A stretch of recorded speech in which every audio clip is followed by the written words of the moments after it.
Whether you're a skeptic or a believer, join me, Rob McConnell, as together we'll investigate the world of the paranormal and the science of parapsychology here on the X-Zone Radio TV show on XZBN and the X-Zone TV channel on Simul TV. Since 1990, the X-Zone Radio TV show has been the place where people dare to believe and dare to be heard. Together, we'll investigate UFOs, aliens, ghosts, Bigfoot, psychic phenomenon, lake monsters, conspiracy theories, government cover-ups, the truth embargo, alien abductions, ESP, haunted locations from around the world, and so much more. With over 28 years of broadcasting and more than 4,500 individual guests, the X-Zone is truly a place where fact is fiction and fiction is reality, as evidenced by the credibility, integrity, and professionalism of the guests that we bring to our international audience. If you have seen a UFO, had a close encounter, seen a ghost, Bigfoot, lake monster, or a story that you would like to share or have investigated, contact me, Rob McConnell, by sending me your email to xzone@xzoneradiotv.com, or you can call toll-free 1-800-610-7035, extension 143, and on Skype, X-Zone Radio TV. For more information on the X-Zone Radio TV show with yours truly, Rob McConnell, visit www.xzoneradiotv.com or www.xzonetvchannel.com or simultv.com and xzbn.net. Until next we meet here in the X-Zone from our broadcast center and studios in Hamilton, Ontario, Canada, always remember, X-Zone Nation, keep your eyes to the sky and your heart in the light.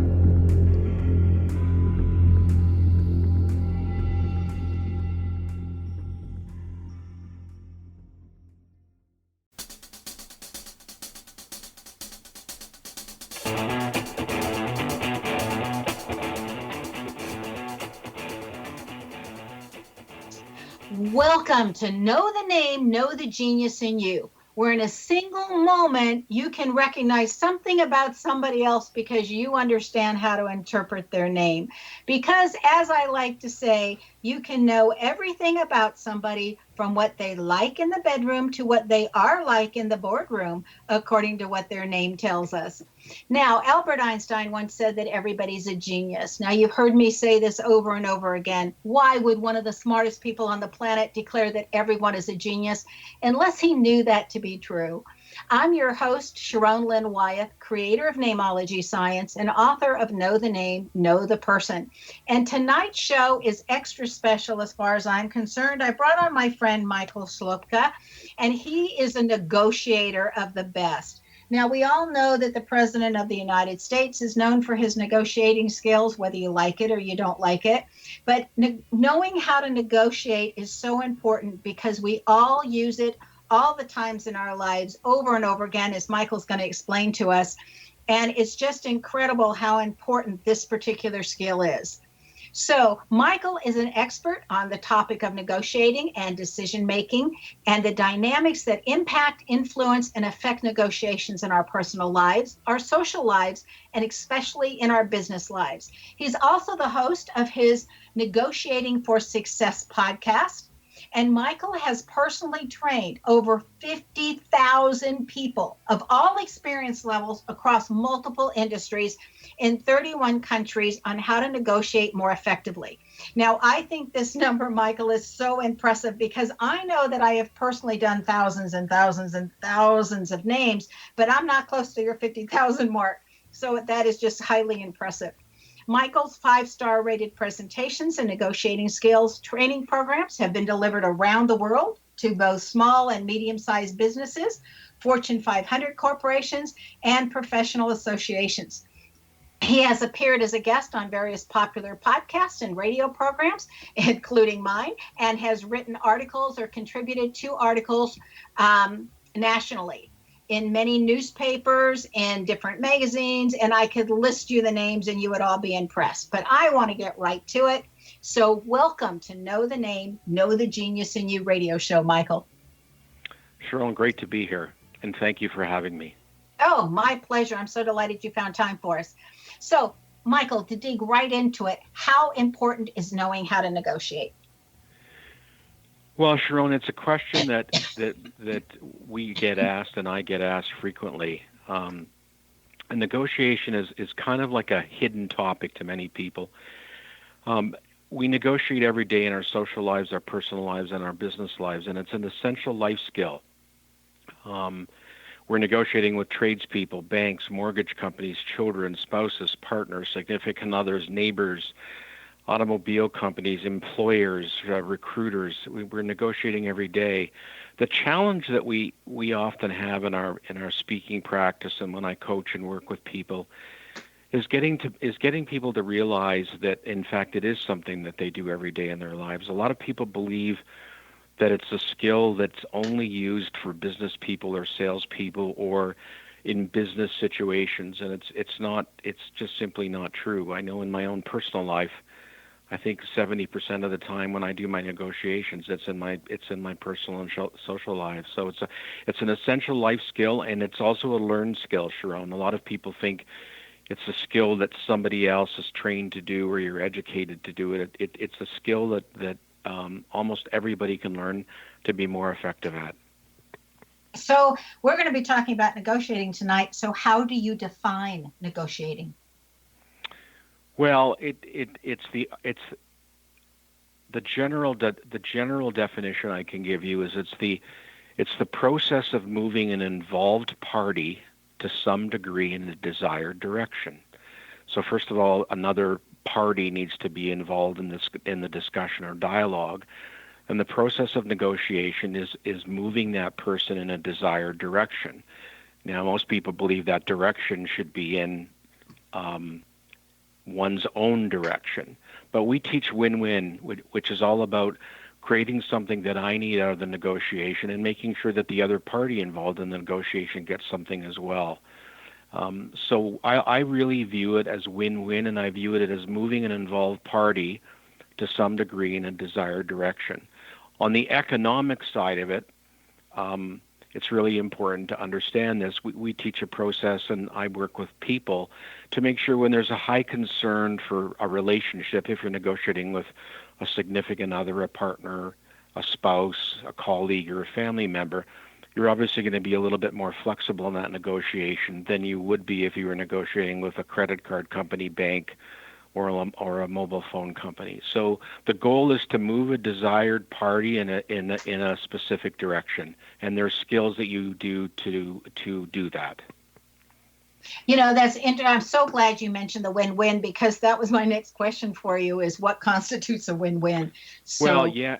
And Sharon, the strange thing, there's a lot of practitioners in negotiating now that are teaching and have written recently about that win-win or reaching for compromise between two parties is a sign of weakness, and there's many people that are talking about not making compromises or concessions to create a win-win, and we just don't believe that because the other person needs to feel good about his or her outcome, and the only way to do that is to work the negotiating methodology so that the other person does feel good. So the definition of win-win is both parties feel as though they've accomplished something, and that both parties don't necessarily want the same thing. And that's an important thing that people need to understand, is that the other party in a negotiation has pressure points and outcomes, desires that they need to have achieved. And the goal is to find common ground and have the flexibility to reach for some compromise. And there's strategies that you do to make that easier to do without just making concessions to people. Well, and I think it's very important, but I have fairness issues in my name, and I think if it's not a win-win, it's not fair. So I always look at people's. I always look at people's names and wish more people had fairness issues in their names. But go ahead, Michael. What else did you want to say? Well, it's a very good point. There are four. We test for 4 personality types, Sharon, in our programs, and so I classify. There are 4 personality types, and this is not a Myers-Briggs discussion or a DISC profiling discussion. There are pragmatic, analytical, amiable, and extroverted people. And the goal of a good negotiator is to understand the personality type of the person that they're negotiating with. And when I'm negotiating with somebody who I believe is amiable based on my benchmarks, I certainly will position the negotiation with a high degree of fairness and certainly create the reality and the perception that there is fairness. There's a lot of negotiations, Sharon, that are one-sided, that are win-lose, and those are not good. No, I wouldn't think so. So very briefly, give us the difference between the pragmatic, the amiable, the third one you said, and the extroverted. Yeah, so a pragmatic person involved in negotiation is very simply defined as an individual who wants to cut to the chase, low patience level, wants the facts and figures very quickly, does not like elongated stories, has a strong sense of discipline, but generally it's sort of a low attention span. An analytical person is somebody that wants, again, the facts, figures. They want to analyze everything. They want to understand what they're getting themselves into. An extroverted person is an individual that is highly emotional and gets excited by outcomes. They often lack attention to detail. And amiable people generally wish to please everyone. They don't like high-pressure situations, and they certainly don't like high-pressure people.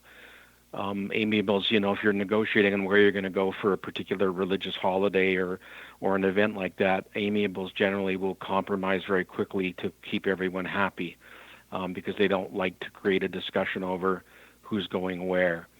So the secret to this is the question might be, well, how do I know who, what a personality type someone is? Well, what we teach people to do is just through analysis of body language, and in your particular expertise, it could be someone's name, body language, type the pictures, how they have their screensaver on their laptop, how they're organized, what kind of briefcase they carry, the clothing they wear, the type of cars they drive are all generally pretty telling on their personality type. People who talk about sports a lot are generally extroverted.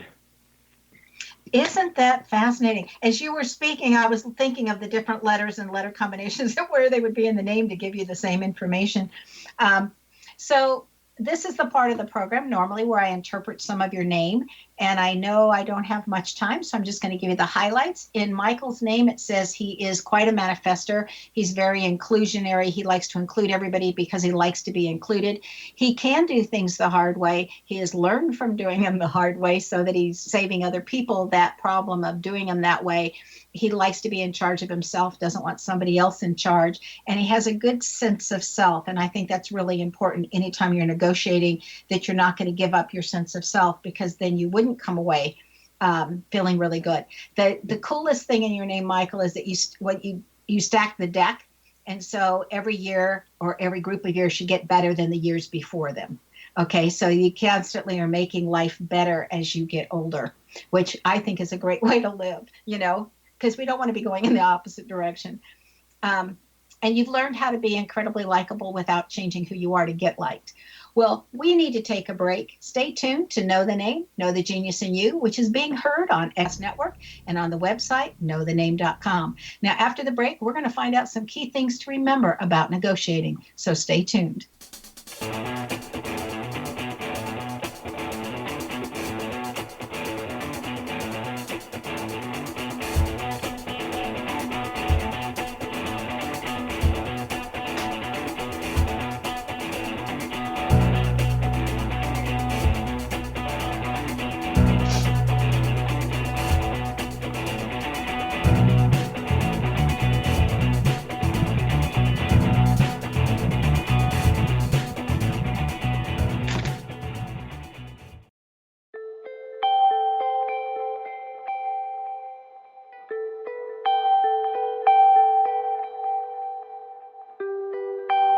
It's hard to listen to the news without realizing we're living in volatile, unprecedented times.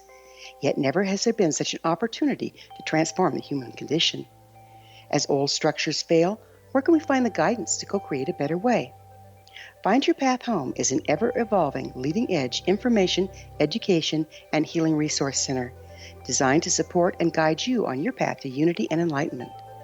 Based on sound principles employed by shaman worldwide, we provide techniques that can support you through the current transitions, offering online shamanic classes, international long-distance shamanic healing sessions, complimentary Mission Evolution radio episodes and Stairway to Heaven TV vignettes, seminars, retreats, and much more. All of this can be found on findyourpathhome.com.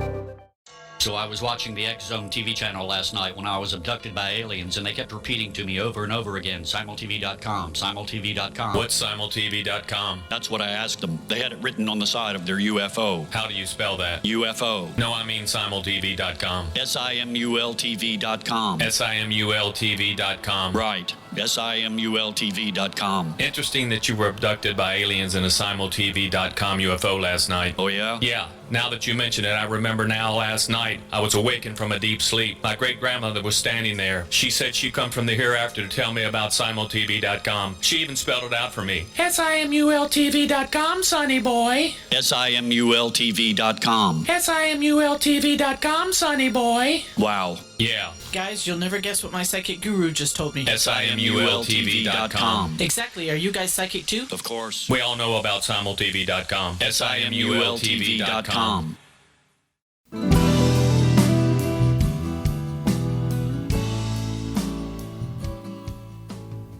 Welcome back. I'm Sharon Lynn Wyeth, and you're listening to Know the Name, Know the Genius in You, which is being heard on xzbn.net and knowthename.com. Now, our guest tonight is Michael Sloopka, whose website is negotiatingcoach.com. Again, it is negotiatingcoach.com. And know that you can always find out more of the show notes on both on the radio show, xzbn.net, and also on knowthename.com. Okay, so Michael, you were talking about different things about negotiating and defining it, and it made me curious on how do you differentiate between negotiating to get what you want and also making it a win-win versus simply setting boundaries? What's the difference between negotiating and boundaries? Well, boundaries in the context of a personal situation or a social situation, if I can use that as the example. If you're a parent and you're setting a boundary of a curfew or expectations with regards to behavior or room cleanliness or things of that nature. The first thing about boundaries is they have to be realistic, reasonable, and fair. And I think one of the problems that people get into when they set boundaries for people is that the boundaries are not based on what we call maximum plausible position.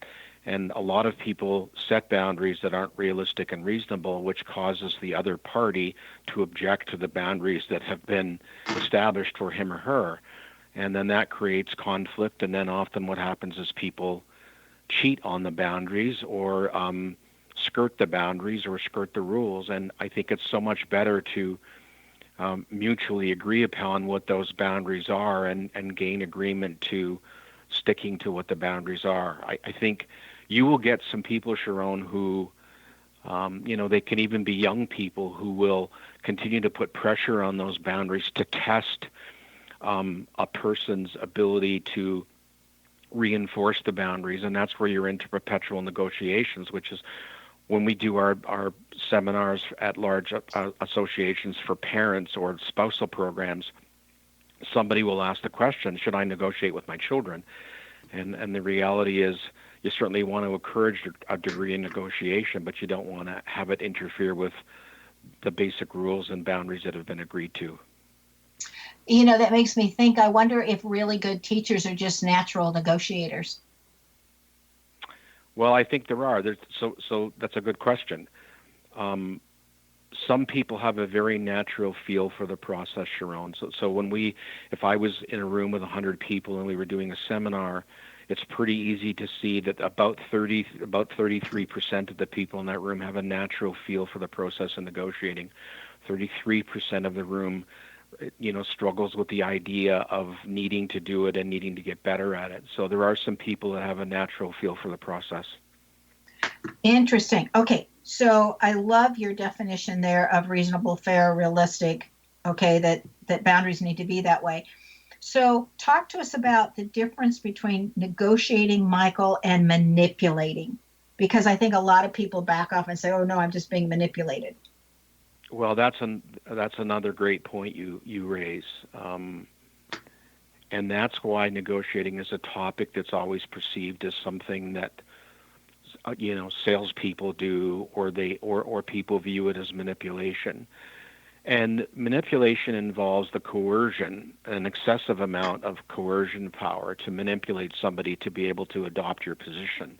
That's really not negotiation, it's the use of coercion power. So there's 7 types of power that are involved in a negotiation. Coercion happens to be one of them. It's also the worst form of power that you can use as a negotiator, which is to force somebody into accepting a particular position. And again, this has really have nothing to do with the boundaries. If somebody violated a household rule or a speeding rule or something, there isn't a negotiation in some of those scenarios. But you really, arguing intensifies people's desire to prove themselves right. And when you're perceived as manipulative, or when you are manipulative, it's very difficult for the other side to have trust and to feel a sense of confidence that what they've arrived at is generally win-win. There is a lot of manipulation going on out there, and if I can explain why, there's some people have situational power, Sharon, and that means that they have a significant advantage in a particular situation that allows them to manipulate an outcome. And that's becoming more and more prevalent today, where institutions and people have situational power over you, and it's tough to negotiate or arrive at a win-win outcome when that's the case. When somebody is coming from a manipulative point of view or position, okay, and we've all had those in our lives. We've all, had people attempt to manipulate us, so it's not anything that's new for anybody. What do you think is the best approach back, or the best response, or a question that can be asked, or how do you point it out that, hey, I'm being manipulated, or I feel manipulated and I don't appreciate it? Well, the first tip I would say is to not necessarily confront the person with the accusation of manipulation. What we tend to do is we treat manipulation as a bit of an objection. So if somebody becomes aggressive and confrontational, which is a form of manipulation, or we assess that they're manipulative, then generally we say, why do you believe that particular approach is going to help you get to your outcome? So the moment you feel someone is manipulating you, I don't advise people say, hey, you're manipulating me and I feel manipulated, because it creates a defensive mechanism. What I try to teach people to do is understand the why the person is doing that. It's generally the person is insecure, or there's a characteristic about the person who's trying to be habitually manipulative that you need to understand. And then in a nice way, we teach a questioning methodology, which just says, I'm uncomfortable with the direction that this is headed. May I ask why you believe this approach is going to get you what you want? And we use terms like help me understand, and could you explain to me why? And generally, if you can get to the why and peel back the onion, you can understand the personality type involved in the motivation for manipulation. We really try to get to the why. And the person can say, I'm not going to tell you, just do this. These are the rules. I'm not going to tell you this is just the way it's set up. And then you have to really trust the fact that if that's the direction it's going and you have options, then we tell people to walk away from it. Because you're just not going to be happy with the outcome, especially if you have to live with it. I mean, there's a million real estate deals. There's partnership deals that are based on degrees of manipulation, and at the end of the day, they always end up in conflict, and they're problematic. Yeah, very problematic. As you're speaking, I'm thinking about when I was a vice principal at the big high school, and the parents used to come in so angry that their kids got in trouble, and really come in yelling and screaming. I mean, if I even got one day a year where somebody didn't scream at me, I used to consider myself lucky. A parent would come in and do that. And I used to start always with, okay, before we proceed, would you please explain to me how you think, from how you first approached me, that's going to help us work together when we both have the same interest in mind, which is helping your child. Yeah, so that's the perfect response. Because when I'm a parent of 2 sons, and when we used to go to parent-teacher interviews, it would be the same thing. And I had like 3 teachers literally say to me, because you only get 5 minutes for those kinds of discussions with when there's a lineup of parents outside, and they would say, Mr. Sloop, you're the only person that asks questions about Matthew and Kyle. We get most of the parents get defensive about a mark they got or a project that they felt that the student should have been marked better on. And when you confront the teacher like that and make it win-lose and try to manipulate that 5 minutes is generally not a good thing. So that would be something, Sharon, I would give you very high marks for using, and you simply repeat that for the rest of your life and just change the context if you're dealing with a bank or someone, and take the very same approach. So we're asking questions. So let's say I know I'm getting ready to go in and negotiate, or there's a negotiation that's going to take place. How should I prepare to do that? And I'm just saying I in general, okay? Because all of us are getting ready at some time or another to go negotiate. We know we need to do that. So what can we do ahead of time to get us ready? Well, first is, and people are not very good at this, Sharon. They're not very good at doing their research and preparing. So preparation means you need to do your research, whether that be on the internet or whether you're buying a home and you need to drive around the neighborhood and check it out. If you're buying a vehicle, you need to do your internet research on the vehicle. So first step is you have to plan and prepare. So planning and preparing, the first step is gather information and do your research. Number 2 is to establish your goal or your desired outcome, which is what do you want to achieve. And then number 3, you determine your opening negotiating position, which is what you're going to ask for. And if you go into every single negotiation, whether big or small, whether personal, social, with the idea I'm going to do my planning and preparation, I'm going to determine what my goal or my outcome I want from this is, and then from my goal, I'm going to build my opening position, which is what I'm going to ask for, which is why every teenager asks for a longer curfew time than they know their parents are willing to give them, because they know there'll be a reach for compromise. So when someone says, I'll be home at 1, and the parent says, no, curfew's 11, most times they end up reaching for compromise between 11:30 and midnight. So if you have to do your research, and my big take on 25 years of doing this is the number one fault, Sharon, of we want to come back and hear that after our next break, our number one fault, because we need to take another break. Stay tuned to Know the Name, Know the Genius in You, which is being heard on xzbn.net, an X-Zone Broadcast Network station, and on the website, knowthename.com. We're going to find out more about some of the different ways that Michael has assisted people in negotiating skills. Stay tuned.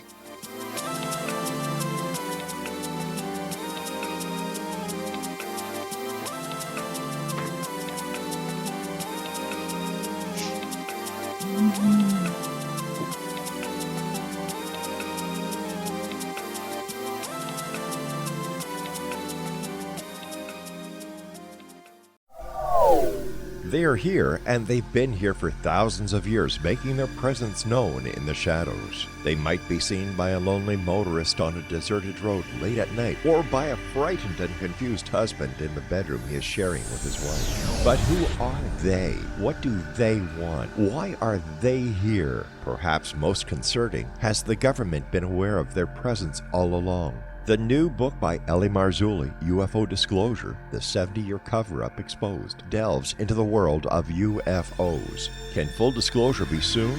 Order now and receive a free hour and 37-minute DVD on the UFO phenomenon. UFOs are real. Get both the book and the DVD, a $40 value, for only $19.99. To order your book and DVD today, go to lamarzulli.net. That's LAMARZULLI.net. Rob McConnell here, presenting an overview for Nicholas Paul Jennings, author of a fascinating book, Amen. It presents facts revealed by Egyptologists, facts that enable us to understand why Amen is the beginning of creation of God. It provides recommendations for religious leaders of the major religions to unify their beliefs and teach the Word of God. Love one another. Amen informs people how mankind conceived God. It was the Egyptians that developed the concepts of a soul, a hereafter, and Son of God. And finally, after the worship of many gods, they conceived the belief in one universal God, the maker of all there is. For more information, visit www.futureofgodamen.com. That's www.futureofgodamen.com. You have heard of the X Zone? Now watch it on Simul TV, plus 500 video games, live TV channels, free video on demand, worldwide, and more. Does this sound like tomorrow's television? Well, it is, but you can have it today, right now. It is Simul TV. Simul TV offers what the others only wish they could provide. 15 exclusive channels like X Zone, sci-fi, and horror. We are worldwide. No other provider offers that. 500 built-in video games. No need to have an extra expensive system. We have them included. Free video on demand. Live streaming events from around the world. Interactive online network, and much more. Tomorrow's TV today. Simul TV. Sound too good to be true? Well, it's not. You can have Simul TV today. Sign up at simultv.com. Do it today.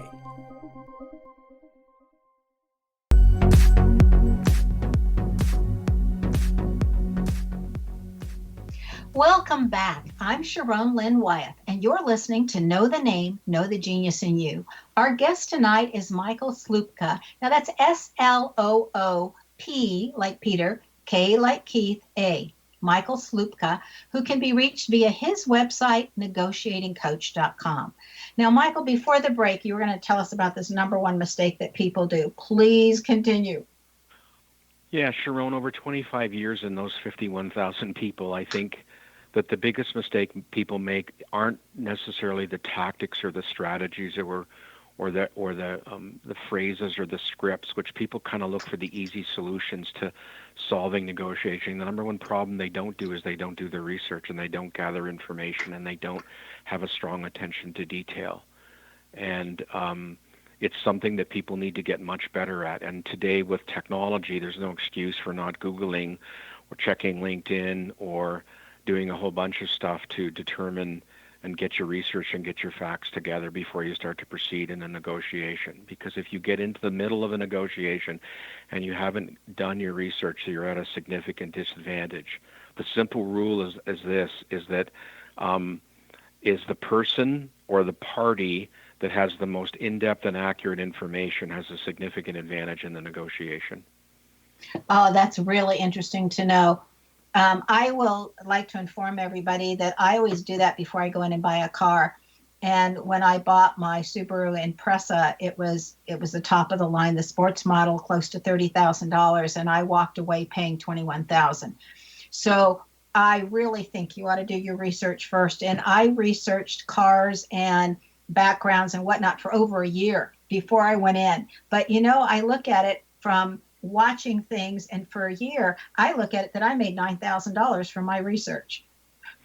Well, and a negotiated dollar is a bottom line dollar, and that's the other thing we try to teach people. Is I negotiated with a mobile phone company the other day on behalf of my stepdaughter, just because she's in law school and she was busy. And it's not that I don't have people negotiate on their own behalf, but I had situational power, namely that I do a lot of business with this particular telecommunications company, and she was paying $135 for a plan that I got for $65. So take $70 difference times 12 months, and I saved my stepdaughter $700 a year in 5 minutes. That's incredible. Any hints on how to do that for the rest of us? Yeah, ask for the retention department. First of all, you have to understand how much you spend on your cellular services. Then don't calculate it by month. I want you to take the monthly cost times 12 months. So come up with an annual amount you spend with the company. Then I want you to take the lifetime value that you've had while you've been with that company. So in the United States, if you've been with AT&T or Verizon or one of those companies, you simply determine the dollar value that you've been worth them as a client. And if you're on a family plan or multiple people have cell phones, then when you call those people, I never deal with the initial customer service representative. The first comment I make on the phone is, may I speak to the retention department? And the moment I'm on the phone, I tell them that I've been with Rogers for 17 years and I spend X amount of thousands of dollars a year times 17 years, so that they know they're not on the phone with somebody who spends $65 a month. They know they're on the phone with somebody that spent thousands of dollars. It changes the context of the conversation. I think that's incredible. I love that hint. Now, how does decision making play into being a better negotiator? Well, flawed decisions lead to bad negotiated outcomes, and we do a lot of research into the why. The motivations of the other party, Sharon, are critical to understanding what you can offer the other side to create the win. So what are their wants? What are their needs? What are their dominant buying motives? What are their pressure points? That's something that someone else really doesn't understand. I mean, if you're negotiating with a mortgage, and there are strict mortgage rules in certain jurisdictions now, the reality is those bankers or those mortgage brokers still have to, move loans. And you have to go into the negotiation on the basis that mortgage broker, that banker, or that mortgage personnel person has as much pressure as you do. So it's really important that people understand the pressure points and the decision-making dynamics of the other party. Back to your car story. I mean, we teach people never go in the beginning or the middle of a month. You go at the end of the month, at the end of the quarter, after you've done your research, and you go into the dealership at 8:30 at night, because like in your case, it was Subaru. Is that what you bought? Yes, I love my Subaru. So the Subaru offers incentives to the dealership, and the dealership offers incentives to the salesperson. And the way those systems work is you have to hit your quota, you have to hit your monthly numbers, and you have to hit your quarterly numbers. So don't go in at the beginning of the month and buy a car or lease a car. There's no deals and there's no flexibility. Well, that's really interesting. I went into the place that was under construction, and I pretended like I wasn't really interested, that their ad had brought me in, because I had already done my research. And I pretended that their ad had brought me in, and I said, okay, impress me with your impressa. What's so great about this car? Even though I had done all the research. And so I acted so nonchalant. And when they came back with this offer, and then when I said, okay, fine, you sold your car, the salesperson said, wait a minute, we thought you were just wasting our time. We didn't realize you were serious. And so then they had to scramble because they realized that they had really lowballed it. Yeah. They often do that to test that's another thing, is they do that to test the legitimacy of the buyer or the person that's going to do the procurement. So they throw numbers out that are poorly thought out, and they probably cost their dealership money because you might have been willing to pay a little more for the vehicle. But they had given you their opening position first that was lower than they should have. And that's the simple dynamics that work on everything, whether you're buying a house or whatever you're doing. It's the same process and methodology works all of the time on everything. Do your research, do your homework, get the other side to give you their position first, which is how much does this cost and what's the best price. When they give you that price, simply say you'll have to do better than that, and the person will retreat off of their opening position to their desired outcome very quickly. Yeah, which is just amazing, huh? I learned how to literally bargain or negotiate when I lived in Germany, because they used to have carts that would come around in the very small area where we were that had your pots and pans on it and your whatnot. I mean, and they could be pulled by a horse or whatever. And you went out and you negotiated for what you were willing to pay for that pot or that pan or whatever it was that you wanted. I mean, we were really back in the backwoods. And I watched the person I was married to negotiate and everything and what he ended up paying. And he came back in and he says, that this pan, that man took a loss on this pan when he sold it to us. And I said, why would he do that? And he says, because he had so much fun negotiating with me, he didn't want to lose and not have some kind of a deal. Yeah. He said, some people do that.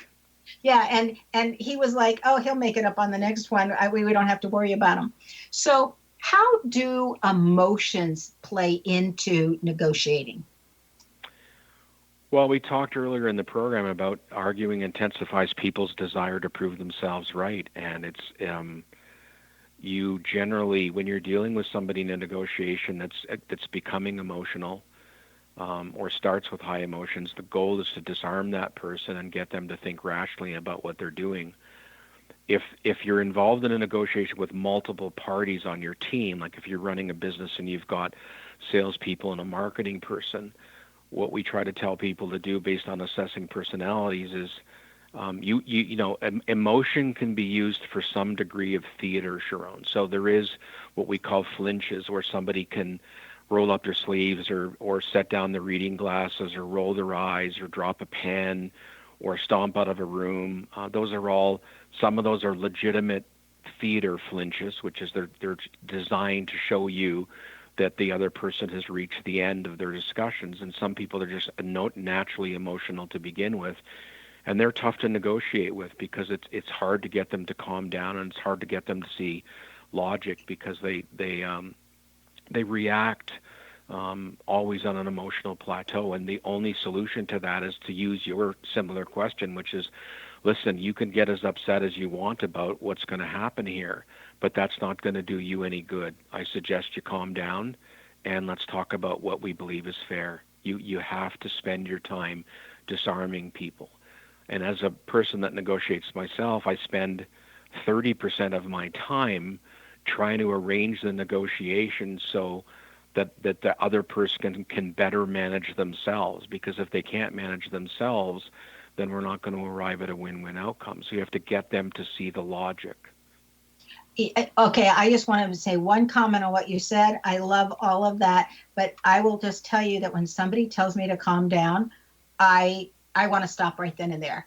It's like, excuse me, I was in perfect charge of me, and I don't want to be told what to do. Interesting. And I watch, because I've had many discussions with friends about that. And it's like all the rest of it we're really good with. If they think we're getting excited, because sometimes they'll go, wait a minute, that doesn't even make any sense. That's my response. I'll say, wait a minute, I obviously didn't understand something correctly. It didn't make sense to me. And then when people respond, well, you need to calm down, I just want to go, I'm done. So may I ask, do we have time to ask you one question on this? Ask it quickly. Wait, I may have to answer it after the break. Go ahead. So I want to ask you a question. When someone says calm down to you, if I were to ask you the following question, Sharon, you seem to be upset about me asking you to calm down. May I ask why? If we want to go to break, when you come back from break, we can maybe answer that question, because I'd be interested in how you would respond to that. Okay.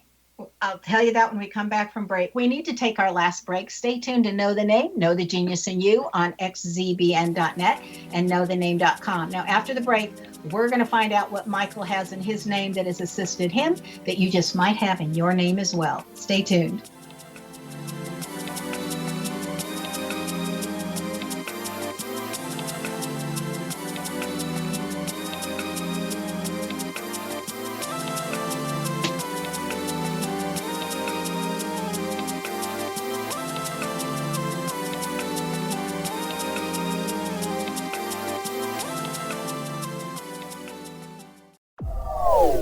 They are here, and they've been here for thousands of years, making their presence known in the shadows. They might be seen by a lonely motorist on a deserted road late at night, or by a frightened and confused husband in the bedroom he is sharing with his wife. But who are they? What do they want? Why are they here? Perhaps most concerning, has the government been aware of their presence all along? The new book by Ellie Marzulli, UFO Disclosure, the 70-year cover-up exposed, delves into the world of UFOs. Can full disclosure be soon? Order now and receive a free hour and 37-minute DVD on the UFO phenomenon. UFOs are real. Get both the book and the DVD, a $40 value, for only $19.99. To order your book and DVD today, go to lamarzulli.net. That's LAMARZULLI.net. So I was watching the X Zone TV channel last night when I was abducted by aliens, and they kept repeating to me over and over again, simultv.com, simultv.com. What's simultv.com? That's what I asked them. They had it written on the side of their UFO. How do you spell that? UFO. No, I mean simultv.com. simultv.com. simultv.com. Right. simultv.com. Interesting that you were abducted by aliens in a simultv.com UFO last night. Oh, yeah? Yeah. Now that you mention it, I remember now last night I was awakened from a deep sleep. My great-grandmother was standing there. She said she come from the hereafter to tell me about simultv.com. She even spelled it out for me. simultv.com, sonny boy. simultv.com. simultv.com, sonny boy. Wow. Yeah. Guys, you'll never guess what my psychic guru just told me. simultv.com. Exactly. Are you guys psychic too? Of course. We all know about simultv.com. simultv.com.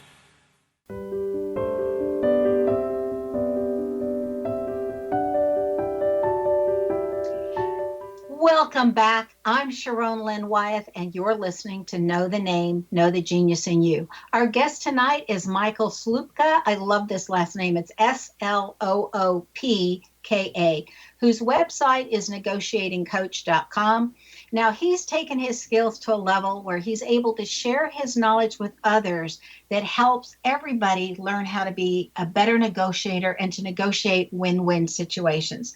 Now, Michael, right before the break, you asked me, okay, how would I respond, right? If somebody asked me and said, you seem to be getting upset or whatever, and what is it about calm down that bothered you? Yeah, so right? there's a way to ask the questions, and I didn't mean to say when I said to somebody, I don't generally say to somebody, calm down. I generally say to somebody, which is scripted in practice, is you seem to be upset. May I ask why? But let's say you're in a personal situation, and someone says to you, "Jeepers, Sharon, calm down," and you get upset by the suggestion that you're supposed to be calm because somebody has the perception you weren't. I asked you the question. If somebody were to say, Sharon, it's interesting that you respond that way, and may I ask why? What would you say if you said, I'm perfectly calm, and then I asked you that question? How would you respond? I would respond with, I think you've misinterpreted my enthusiasm or my passion for what we're talking about, because I'm a very logical person and I'm asking a logical question. And for you to try to turn it into an emotional argument is disrespectful and totally downgrading. And I resent it. Interesting. So we get to the why. So the reason why I would ask that question is to get your perception of why you feel the way you do when someone says calm down is that way. So you use the word disrespectful, demeaning, and that's important for a person to know. So I would let you finish that, and I would absorb what you said, and we would move on, because that's a logical answer you gave me. But it helps you get to the why, which is you believe that the comment calm down is disrespectful and demeaning, and that's important for someone to know. Yes. And it's because I thoroughly prepare, just like when I've gone into a job interview, because I have worked in 8 different states as an educator and in 4 different countries. And when I go in, I have thoroughly researched the position, the people, the standings of the district. I mean, everything I can find out about where I'm going to be working. So when I go in, I'm very well prepared. And so if somebody, and it's the same thing, I don't care whether I'm buying something, I have negotiated for washing machines and refrigerators and you name it, and saved a lot of money. And so if somebody was to say to me, calm down, I think, I am so well prepared. I have this all planned and logical out. I am not calm. I'm in charge of what I want to do, and I know where my limits are and how much I'll spend and how much I won't. So I take that and I think, if I was a man, you wouldn't say that to me. That's often what I think. So Sharon, one of the things I would teach you then on the call is on the broadcast is reverse it. So when someone says calm down, say, well, that's interesting that you would ask me to calm down. Why do you think I need to calm down? I like that. Thank you. Yeah, so get to their why. In other words, before you get into saying you want to figure out, well, why does that other person think I need to be calmed down? I'm not raising my voice. I'm not agitated. So just say, well, it's interesting. You just asked me to calm down. Why do you think I need to calm down? I love that. Thank you, Michael. I'm so glad I've had you on. Yeah. Okay. Now, I want to know about your toolkit. your negotiator toolkit? Yeah, I've got an audio learning program. So when people are walking, exercising, jogging, books are difficult on negotiating because they're written in such a way where you can't extrapolate out how a person is going to respond, and it's tough to work through the verbal scripts and phrases and responses and questions. So we found audio learning is the best way for people to learn because they can repeat, practice, listen, learn.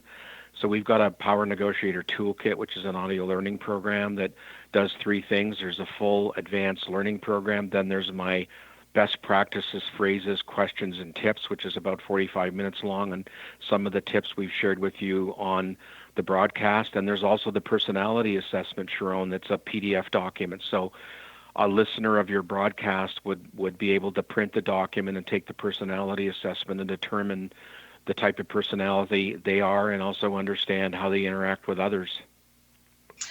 I love that idea. And you have a deal for all of us. Yes.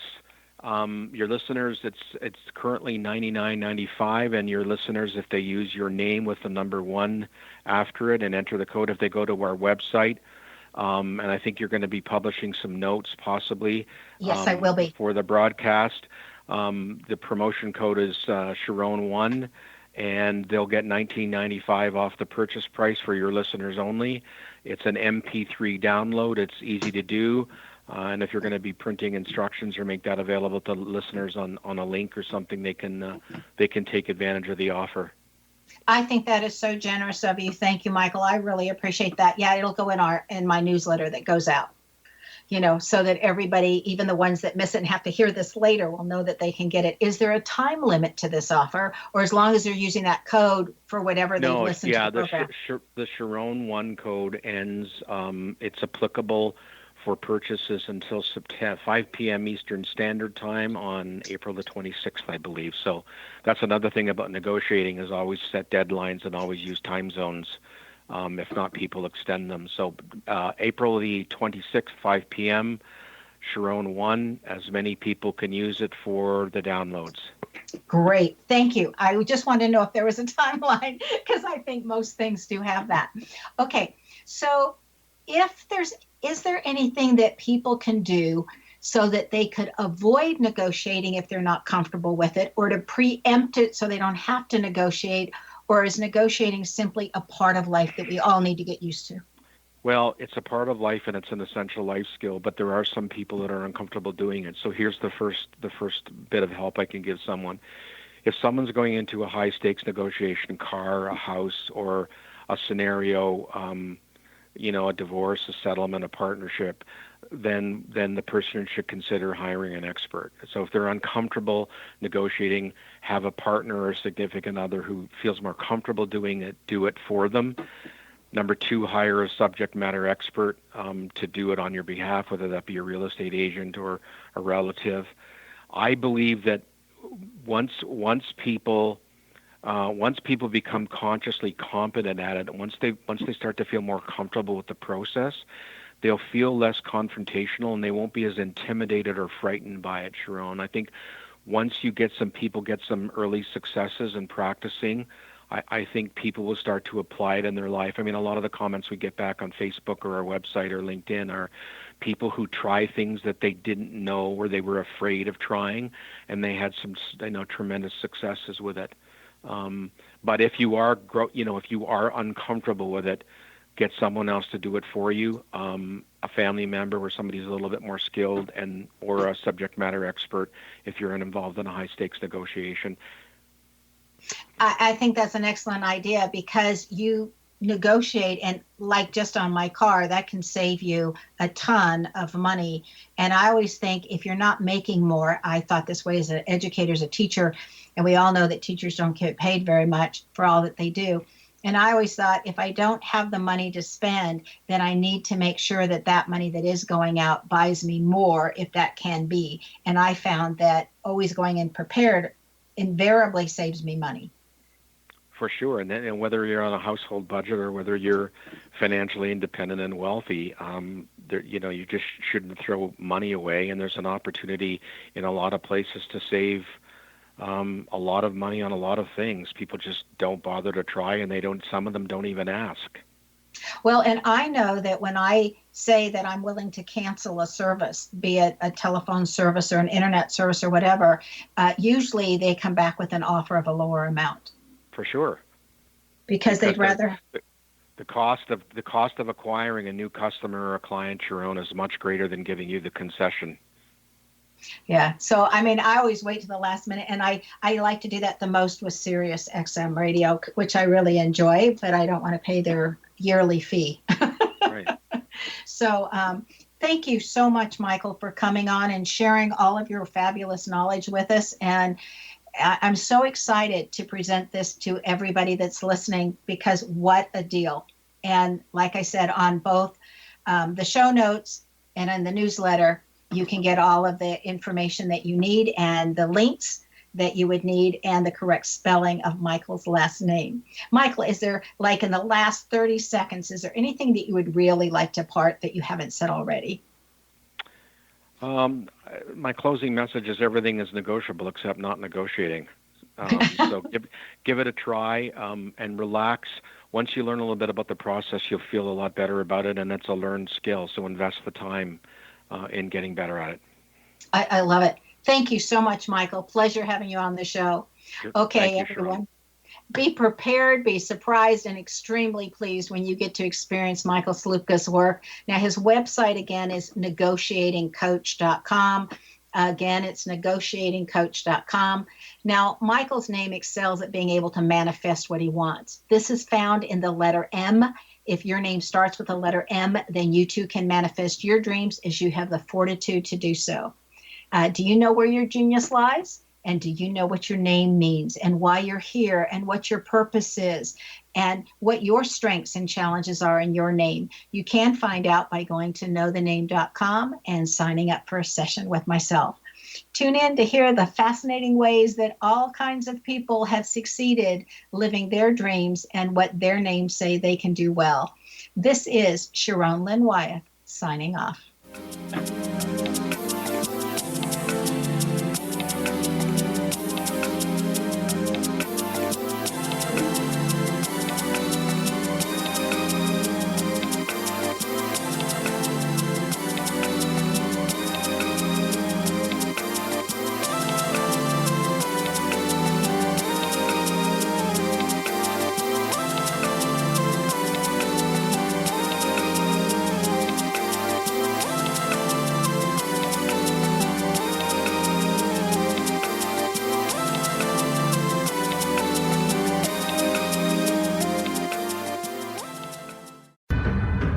If you are looking for a safe, zero-calorie natural option to the harmful artificial sweeteners on the market today, Just Like Sugar is what you're looking for. Just Like Sugar is a wonderful natural alternative for those health-conscious people who choose a calorie-restricted diet with a great, pure, sweet flavor that tastes just like sugar. Just Like Sugar is a great natural option for people suffering from diabetes and may be useful in restricted diet programs where standard sugars are not allowed and does not cause a laxative effect of some other sweeteners. Just Like Sugar comprises a perfect blend of chicory root fiber, natural calcium, natural vitamin C, and Just Like Sugar's sweetness comes from the natural flavors from the peel of the orange. Just Like Sugar is a natural alternative to harmful artificial sweeteners and will change the way that you believe all natural sweetener products taste. Just Like Sugar is available at your local Whole Foods markets, Wild Oats markets, Henry's, Sun Harvest, and many other fine natural food stores in the U.S., Canada, and worldwide.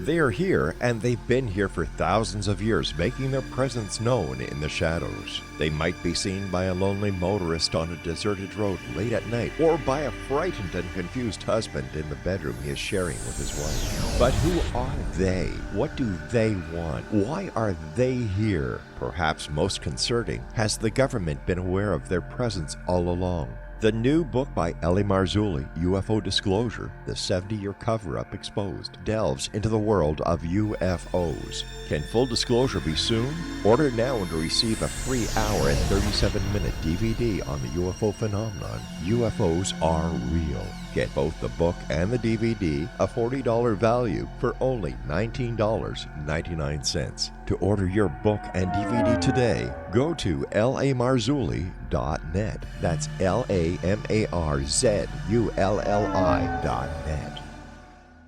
You have heard of the X Zone? Now watch it on Simul TV, plus 500 video games, live TV channels, free video on demand, worldwide, and more. Does this sound like tomorrow's television? Well, it is, but you can have it today, right now. It is Simul TV. Simul TV offers what the others only wish they could provide. 15 exclusive channels like X Zone, sci-fi, and horror. We are worldwide. No other provider offers that. 500 built-in video games. No need to have an extra expensive system. We have them included. Free video on demand. Live streaming events from around the world. Interactive online network, and much more. Tomorrow's TV today. Simul TV. Sound too good to be true? Well, it's not. You can have Simul TV today. Sign up at simultv.com. Do it today.